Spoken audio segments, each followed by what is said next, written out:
अश्वत्थामा क्रोधित होकर कृपाचार्य को भस्म करने हेतु तत्पर दिख रहा था। उसका आक्रमण इतना भीषण था कि कृपाचार्य तोप के गोले की भांति दूर जा गिरे। इसे ज्ञानगंज सेना पर कहर बरपाने के सुनहरे अवसर के रूप में देखते हुए शापित परशुराम ने नागास्त्र का आवाहन किया और कुछ ही क्षणों में सहर्ष सर्प युद्ध भूमि में रेंगने लगे, विष उगलने लगे और ज्ञानगंज के पशुओं में मृतकों की संख्या बढ़ाते रहे। शापित परशुराम के नागास्त्र के प्रहार के पश्चात शांत होकर पवित्र परशुराम दूर खड़े हो गए और विचार करने लगे कि वे सर्पों की इस सेना को कैसे निष्क्रिय कर सकते थे। एक अस्त्र जो उन सर्पों को तुरंत रोक सकता था वह था सौपर्णास्त्र, जो सहर्ष सर्प खाने वाले पक्षियों को छोड़ देता था। इसीलिए यह नागास्त्र का एक उचित प्रतिकार था। सकारात्मक अनुभव करते हुए परशुराम ने सौपर्णास्त्र का आवाहन किया, क्योंकि यह एक अस्त्र आदर्श विकल्प था। सौपर्णास्त्र ने सहर्ष सर्प खाने वाले पक्षियों का एक विशाल झुंड छोड़ा जो संपूर्ण आकाश में भर गया। युद्ध और अधिक घातक होता जा रहा था। आसुरी अश्वत्थामा उस अश्वत्थामा के लिए कृपाचार्य के कोमल हृदय का लाभ उठा रहा था, जिसे उन्होंने कुछ क्षण पहले खो दिया था।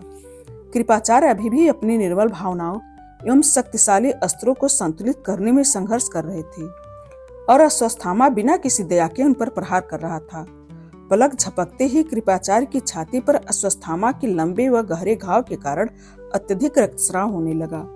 उस क्षण तक कृपाचार्य शापित मुख के पीछे महान अश्वत्थामा को खोज रहे थे, परंतु दुर्भावनापूर्ण प्रहार ने उन्हें उत्तर दिया कि उसके भीतर की सारी अच्छाइयों पर बुराइयों ने विजय प्राप्त कर ली थी। अतः कृपाचार्य ने अपना धनुष पुनः उठाया और अश्वत्थामा पर आक्रमण कर दिया।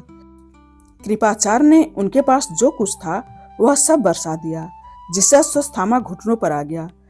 कृपाचार्य ने इतनी शक्ति के साथ अश्वत्थामा पर प्रहार किया कि अश्वत्थामा की पराजय निश्चित लग रही थी। युद्ध भूमि में दूसरी ओर परशुराम ने और अधिक जोश के साथ परशुराम से युद्ध किया।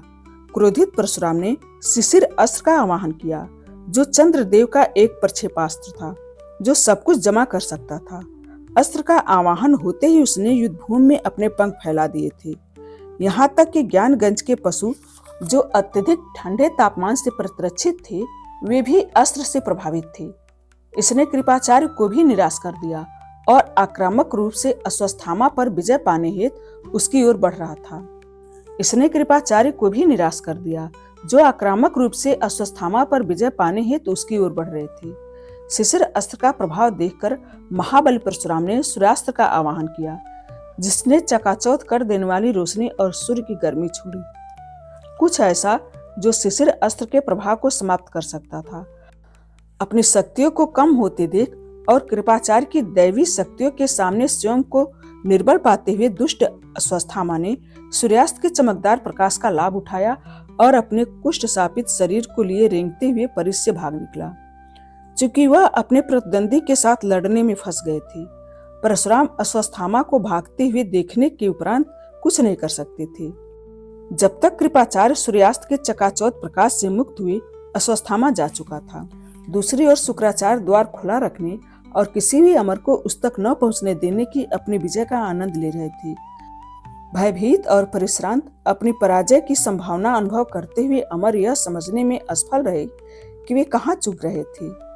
वे जितने असुरों को परास्त करते उतने ही खुले द्वार से बाहर आते जाते। असुरों की सेना अनंत लग रही थी। पद्मनाभ स्वामी मंदिर में युद्ध धीरे धीरे नागेंद्र और उसके दल के लिए अंतिम विजय में परिवर्तित होता जा रहा था और अमरों के लिए एक पूर्ण आपदा प्रतीत हो रहा था, क्योंकि वे हर बीतते क्षण के साथ ताकत में निर्बल और संख्या में कम होते जा रहे थे। असुर युद्ध भूमि पर हावी हो रहे थे और उस समय उनका पूरा नियंत्रण था। नागेंद्र ने ओम से युद्ध किया, जिसके पक्ष में निविषा थी। आसुरी परशुराम से एक कदम आगे था। कृपाचार्य ने निराशापूर्वक इधर उधर अश्वत्थामा को ढूंढते हुए देखा, परंतु उसके पश्चात बृहस्पति का समर्थन करने हित चले गए, क्योंकि बृहस्पति शक्तिशाली असुरों हिरण्यकशिप एवं हिरण्यराज के विरुद्ध अकेले संघर्ष कर रहा था। एकाएक सब कुछ रुक गया। असुर एवं अमर थम गए और हर किसी का ध्यान कल्लारा द्वार की ओर आया, जहां धुएं के पीछे असंख्य कदमों की तेज आवाजें गूंज रही थी। रणभूमि पर शांत के इस क्षण में अमरों के पक्ष का हर योद्धा यह जानने हेतु एकत्र हो गया कि एकाएक युद्ध में ऐसे परिवर्तन के पीछे क्या कारण था। सबकी दृष्टि द्वार पर टिकी थी। जो अब हिलने लगा था। जैसे जैसे वे युद्धभूमि के निकट पहुंच रहे थे, दिल दहला देने वाली कदमों की ध्वनि और तेज होती जा रही थी। और फिर असुरों ने जोर से जयकारा लगाया, जो सातवें आसमान तक गूंज उठा। अंततः असुरों की सबसे बड़ी सेना का आगमन हो गया था। अमर, जो अब तक द्वार तक पहुंचने से दूर थे, अब सहस्रों अन्य सिरों को ताज पहने हुए देख रहे थे। उनके आगमन का स्वागत असुर सेनाओं में गूंजते जयकारों से हुआ, जैसे कि उन्हें पता हो कि उनकी विजय अब निश्चित थी। और क्या शेष था और कौन आ रहा था? अमरों को जिन चुनौतियों का सामना करना पड़ा, क्या वे पहले से ही पर्याप्त नहीं थी? मिसेस बनना उत्सुक थी। पृथ्वी ने कहा, अभी तक न तो लड़ाई पूरी हुई है और न ही द्वार खोलने का उद्देश्य पूरा हुआ है। वे आक्रमण उस शत्रुता का एक उदाहरण मात्र थे जो समय के उन बंदियों ने अमरों और पृथ्वी के विरुद्ध योजना बनाई थी, जिनकी उन्हें रक्षा करने का वचन दिया गया था। सर्वप्रथम हिरणाक्ष और हिरण्यकश्यप से भी बड़ा एक विशाल व्यक्तित्व उभरा। उसके साथ एक मुकुटधारी शक्तिशाली व्यक्ति जो सेना का नेतृत्व कर रहा था। मुकुटधारी असुर कल्लारा द्वार से बाहर निकला और उसने हाथ जोड़कर शुक्राचार्य का अभिवादन किया। जैसे ही वह अराजक और असंगठित युद्ध पर पूर्ण नियंत्रण लेने हेतु आगे बढ़ा, असुरों की एक नई सेना ने उसका पीछा किया। उस व्यक्ति में एक राशि भाव झलक रहा था और उसकी वीरता उसकी चाल में स्पष्ट हो रही। असुर सेनाएं, जो अब तक अमरों को कठिन समय दे रही थी, हाथ जोड़कर झुक गई और राजसी पुरुष के लिए मार्ग बनाने लगी। उसने स्थान का निरीक्षण किया और अपने अधीनस्थ असुरों को आदेश दिया, जिन्होंने पुनः अपने सैनिकों को दुगुनी शक्ति और निर्दयता के साथ ज्ञानगंज के अमर और पसुरों पर वार करने का आदेश दिया। जिस प्रकार उसने असुरों की विजय सुनिश्चित की, उसने उसमें श्रेष्ठता की भावना भर दी और केवल युद्ध में उतरकर उनका मनोबल बढ़ाया। वह सब समझ से परे था। सभी असुर उसी समय अमरों को परास्त करने हेतु दृढ़ और उत्साह से भरकर चिल्लाने लगे।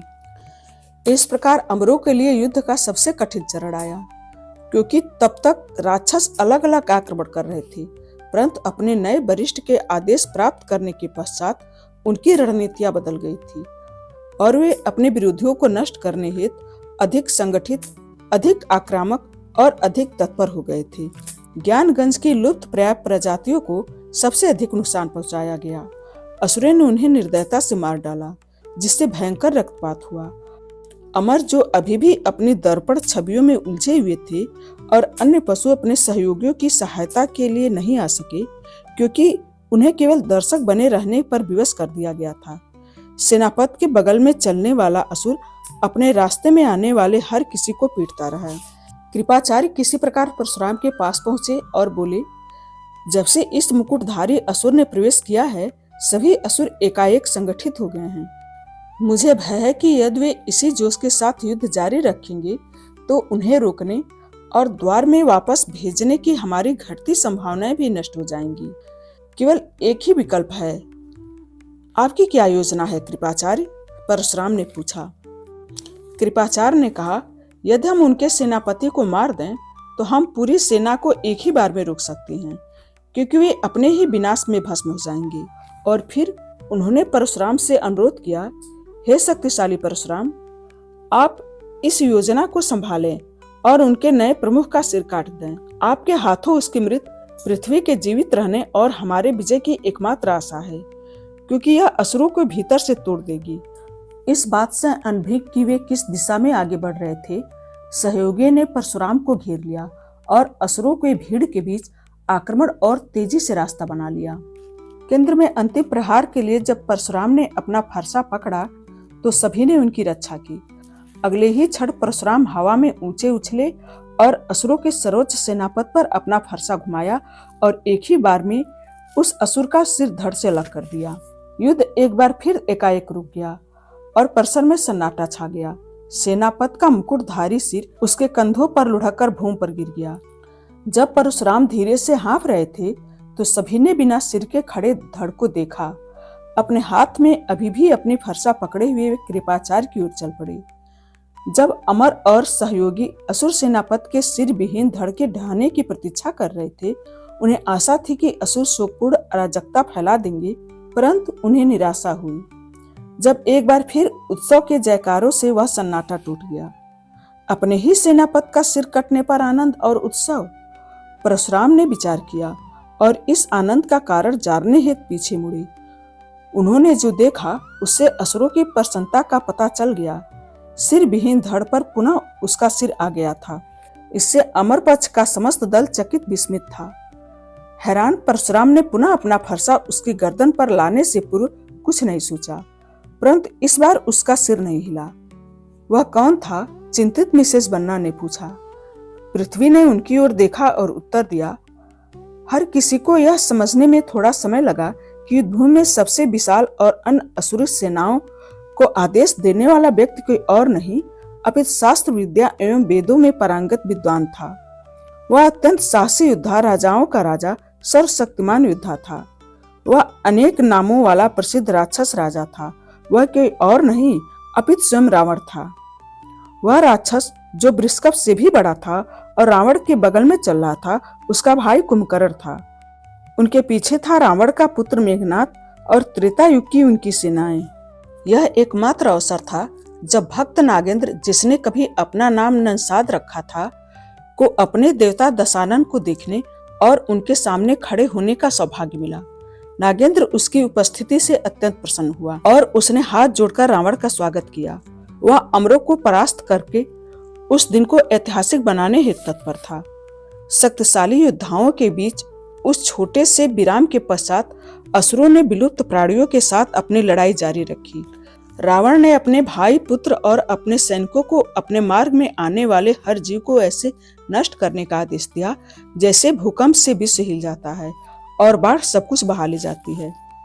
तब तक अमरों को यह समझ में आने लगा था कि ज्ञानगंज के निवासियों और शक्तिशाली बृहस्पति द्वारा समर्थित होने के बाद भी पद्मनाभ स्वामी मंदिर परिषद की निर्धारित सीमाओं के भीतर असुर सेनाओं को रोकना असंभव था। वे अब जानते थे कि कोई भी ताकत असुरों को विश्व को संक्रमित करने और पृथ्वी की बागडोर अमरों के हाथों में सौंपने की भगवान की इच्छा को नष्ट करने से नहीं रोक सकती थी। असुरों ने धीरे धीरे सब कुछ नष्ट करना आरंभ कर दिया। वो अनुमान लगा सकता था कि इससे क्या होगा और वह जानता था कि उसे अपने तथा अन्य योद्धाओं के लिए कुछ समय निकालने की आवश्यकता थी। इसीलिए उसने राक्षस सैनिकों को कुचलने हेतु सम्मोहनास्त्र का आवाहन किया। सम्मोहनास्त्र युद्ध का परिदृश्य बदल दिया क्योंकि सभी असुर बेहोश हो गए। अमरों और ज्ञानगंज की शेष सारी सेना को चैन की सांस लेने का अवसर प्राप्त हुआ।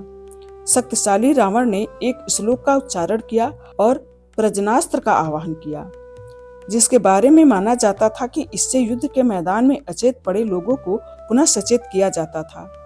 आकाश की ओर संकेत देते हुए उन्होंने वार चलाया और शीघ्र ही सभी असुर पुनः सचेत हो गए और अपने पैरों पर खड़े हो गए। सम्मोहनास्त्र का प्रभाव धीरे धीरे लुप्त हो गया। बृहस्पति ने अपनी गदा उठाई और कुंभकर्ण पर आक्रमण कर दिया। एकाएक झटका अनुभव करते हुए कुंभकर्ण ने अस्थायी रूप से अपना संतुलन खो दिया और स्तब्ध रह गया।